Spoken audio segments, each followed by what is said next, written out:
జయ జయ శ్రీమన్నారాయణ. ఆండాల్ దివ్య తిరువడిహలే శరణం. ఓం అస్మద్గురుభ్యో నమః. కాశ్యపాన్వయ సంజాతం నారాయణ పదాశ్రితం శ్రీమన్నారాయణం వందే యతీశ్వర శ్రియాజుషం. నిన్నటి పాశ్రంలో అమ్మ చక్కగా 4వ గోపికను నిద్రలేపి ఈనాడు 5వ గోపికను నిద్రలేపడానికి వచ్చింది. 6వ పాశ్రం నుంచి 6, 7, 8 3 పాశ్రాలలో పొయ్యయాల్వార్, పూదత్తాల్వార్, పెయ్యాల్వార్లను నిద్రలేపి, అదిగోండి నిన్నటి పాశ్రంలో భగవంతుడే ఉపాయం అనుకునేటువంటి తిరుమలశ్రీ ఆల్వార్ని, అట్లాగే ఈరోజు పాశ్రంలో నమ్మాల్వారిని కీర్తించుకుంటూ అమ్మ ఈ 5వ గోపికను చక్కగా నిద్రలేపడం ప్రారంభం చేసింది. నోత్తొచ్చువరహం పుగిన్న అమ్మనాయ్, నోము నోచి స్వర్గమును సంపాదించిన ఓ అమ్మ, మాతో పాటు ఈ యొక్క వ్రతం చెయ్యుటకు సంకల్పించిన ఈ తల్లి వ్రతం పూర్తి అయ్యి చక్కగా ఫలితాన్ని పొందినటువంటి దానిలాగా సుఖంగా లోపల పడుకుంటివా అని చెప్పి అమ్మ ఆశ్చర్యముతో, ఏవమ్మా అప్పుడే నీ యొక్క వ్రతం పూర్తయినట్లే ఉంది కదా, నీ యొక్క ఫలితాన్ని నువ్వు అనుభవించినట్లుగా ఉన్నావే అని అడుగుతోంది తల్లి. సర్వే వేదాః సర్వవేద్యాశ్చ శాస్త్రాః సర్వే యజ్ఞాః సర్వ ఇజ్యాశ్చ కృష్ణః విదుఃకృష్టం బ్రాహ్మణాస్తత్పతో యే తేషాం రాజన్ సర్వయజ్ఞాః సమాప్తాః. సమస్త వేదాలు, అట్లాగే సర్వశాస్త్రములు, అట్లాగే పురుషార్థములు, సమస్త యజ్ఞములు, సమస్త ఇష్టులు కృష్ణుడే.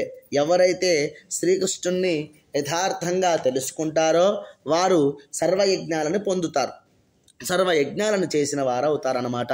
అట్లాగా ఈ విధముగా కృష్ణతత్వం తెలిసినటువంటి గోపిక అవుట చేత లోపల ఏ ప్రయత్నం లేకుండా ఆ శ్రీకృష్ణుడే ఉపాయం అని తెలుసుకొని ఫలితము దక్కిన దానిలాగా శయనించుచున్నది ఈ యొక్క 5వ గోపిక. లోపలే వ్రతము చేయకముందే ఆ కృష్ణుడి యొక్క అనుభూతి తెలిసినటువంటి కృష్ణుడి యొక్క తత్వము తెలిసిన దానిలాగా నిద్రపోతున్నావా అని చెప్పి నోమునోచి స్వర్గమును పొందినదా అని సంబోధించుట, ఆ భగవంతుడే ఉపాయమని భగవత్ ప్రాప్తికి పొందినదానా అని అంటుంది. స్వర్గం అంటే సుఖము, సాక్షాత్తు సుఖాన్ని శ్రీకృష్ణ భగవానుడే ఇక్కడ స్వర్గమని కృష్ణుణ్ణి అంటుంది. అట్లాగా నువ్వు ముందుగానే ఆ కృష్ణుణ్ణి పొందావా. ఇక్కడ కృష్ అంటే నియతిశమైనటువంటిది, అంటే గొప్పదైనటువంటిది. నా అంటే ఆనందం, గొప్పదైనటువంటి ఆనందానికి ఇంకొక పేరే కృష్ణ అని అర్థం. అట్లాగా గొప్పదైనటువంటి ఆనందాన్ని కలిగినవాడు శ్రీకృష్ణుడు. అతనితో కూడి ఉండడమే స్వర్గం. అప్పుడు అరణ్యవాసంలో కూడా అక్కడ అరణ్యానికి వెళ్తున్నప్పుడు రామచంద్రస్వామితో సీతమ్మ అమ్మవారు ఇలా పలికారు. ఏ స్వయా సహస్వస్వర్గ నిరయో యస్వయా వినా, నీతో కలిసి ఉండడమే నాకు స్వర్గం, నిన్ను వీడి ఉండడం నాకు నరకం స్వామి అని చెప్పి సీతమ్మ ఇలా భగవత్ సంబంధాన్ని అనేటువంటి సుఖాన్ని అనుభవించటం ఆ యొక్క తల్లిని. అలాగా ఈరోజు 5వ గోపికను కూడా ముందుగా నో తుచ్చువరహం అని, నువ్వు స్వర్గాన్ని ఆల్రెడీ భగవంతుని కృష్ణుడిని అప్పుడే పొందావా అని చెప్పి ఇక్కడ నియమించుకుంటున్నారన్నమాట.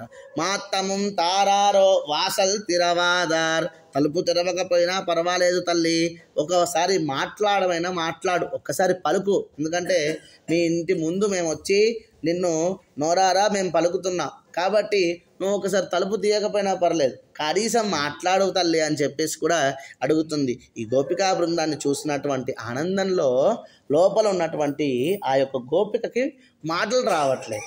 ఎలాగా, అదిగోండి ఆంజనేయ స్వామి శ్రీరామ విజయవార్తను చెప్పగానే సీతమ్మకు ప్రహర్షేనావరద్ధోవా వ్యాజహారణ కించన, అదిగోండి సీతమ్మ విజయవార్త వినగానే ఆనందముతో ఒక్కసారి స్తంభించిపోయి ఏం మాట్లాడలేకపోయిందనమాట ఆనాడు సీత అమ్మవారు. అట్లాగా ఈ గోపిక కూడా ఆనందంతో నా ఇంటికి ఇంతమంది భాగవతోత్తములు చక్కగా రోజు కృష్ణుడి పాటలు పాడే మీరందరూ కూడా వచ్చారనేటువంటి ఆనందంలో ఈ 5వ గోపికను మాటలు రావట్లేదు లోపల. ఇక్కడ ఉన్నటువంటి బయట ఉన్న వాళ్ళు అనేదా భావించింది. అయ్యో మేము లెక్క చేయకుండా పడుకుంది ఈ తల్లి అనుకున్నారు బయట వాళ్ళు. కానీ ఆ లోపల ఉన్నటువంటి గోపిక ఏమో అయ్యో వీళ్ళందరూ ప్రేమగా నా ఇంటికి వచ్చారు అనే ఆనందంలో మాటలు రావట్లేదు.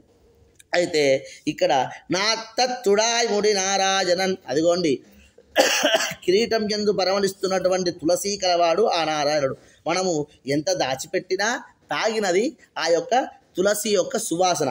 ఆ స్వామిని ఒక్కసారి కౌగలించుకుంటేనంట ఆ పరిమళము ఎన్నిసార్లు స్నానం చేసినా పోలేనటువంటిది ఆ యొక్క తులసి పరిమళం. ఆ తులసి పరిమళం కలిగినటువంటి ఆ నారాయణ సంబంధం కలిగినటువంటి ఓ గోపిక, వీళ్ళ ఇంట్లో నుంచి కూడా తులసి పరిమళం ఎక్కువగా వస్తుందన్నమాట ఈ గోపికా బృందానికి. నమ్మాల్ పోత పరై ధరుం పుణ్యనాల్, ఆ స్వామిని మనము మంగళం పాడగానే పరై అనేటువంటి వాయిద్య విశేషాన్ని అందించేటువంటి చక్కదైనటువంటి పుణ్యమూర్తి అదిగోండి ఆ శ్రీకృష్ణ పరమాత్మ.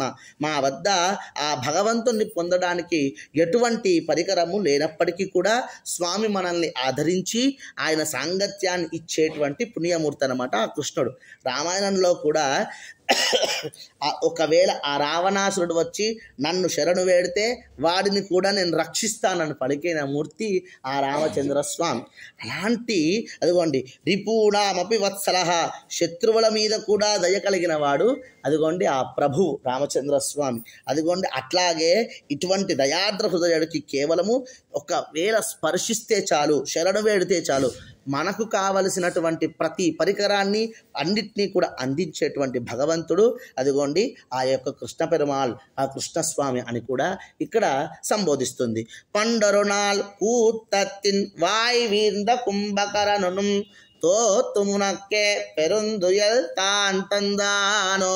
పూర్వము ఇదిగోండి నీలానే మేల్కోకుండా నిద్రించేటువంటి ఒక రాక్షసుడు ఉన్నాడు. ఆయన పేరే కుంభకర్ణుడు. ఆయన చక్కగా ఎక్కువ రోజులు పడుకొని ఒకేసారే లేచి మళ్ళీ తినేసి మళ్ళీ పడుకునే ఉంటాడు. ఆయనతో నువ్వేమన్నా పోటీ పడుతున్నావా, లేకపోతే ఆయన నిద్ర కూడా నువ్వే తీసుకొని ఉన్నావా అని చెప్పి ఆ అత్త అనందలుడయాయ్, అధికంగా నిద్రమత్తు కలిగిన దాన అని కూడా ఇక్కడ లోపల ఉన్నటువంటి గోపికను సంబోధించింది. అరుంగలమే దుర్లభమైనటువంటి ఓ భూషణమా, నీ జ్ఞాన ప్రకాశముతో లోపల ఉన్నటువంటి, ఎందుకంటే నమ్మాల వారిని ఎక్కువ జ్ఞానంగా మనము తీసుకుంటాం. అది ప్రధానమైనటువంటి ఆల్వార్ నమ్మాలవారు అన్నమాట, జ్ఞానం కలిగినటువంటి ఆల్వార్. ఎందుకంటే తిరువాయుముడి అనేటువంటి చక్కటి ప్రబంధాన్ని మనకు అందించారు నమ్మాలవారు. అలాంటి ఆ నమ్మాల వారికి ఆల్వార్లలోకెల్లా ఎక్కువ జ్ఞానం ఉంటుందని చెప్పి మన పెద్దలు అప్పుడప్పుడు చెప్తూ ఉంటారు. అప్పుడప్పుడు చెప్పడం కాదు, అది సత్యం కూడా. అట్లాగా జ్ఞానమైనటువంటి దుర్లభమైనటువంటి నీ జ్ఞానంతో మమ్మల్ని కూడా ప్రకాశింపజేసేటువంటి ఓ నాయకురాలా తేత్తమాయి వందు తిరు, ఇదిగోండి నిద్ర నుండి మేల్కొని చక్కగా బయటకు వచ్చి అనుగ్రహించు తల్లి, మమ్మల్ని మా యొక్క ఈ యొక్క గోష్ఠిని నువ్వే నడిపించు తల్లి అని చెప్పి ఈరోజు 5వ గోపికను నిద్ర లేపింది ఆండాల్ తల్లి. ఆండాల్ దివ్య తిరువడిగలే శరణం. ఓం అస్మద్గురుభ్యో నమః. జై శ్రీమన్నారాయణ.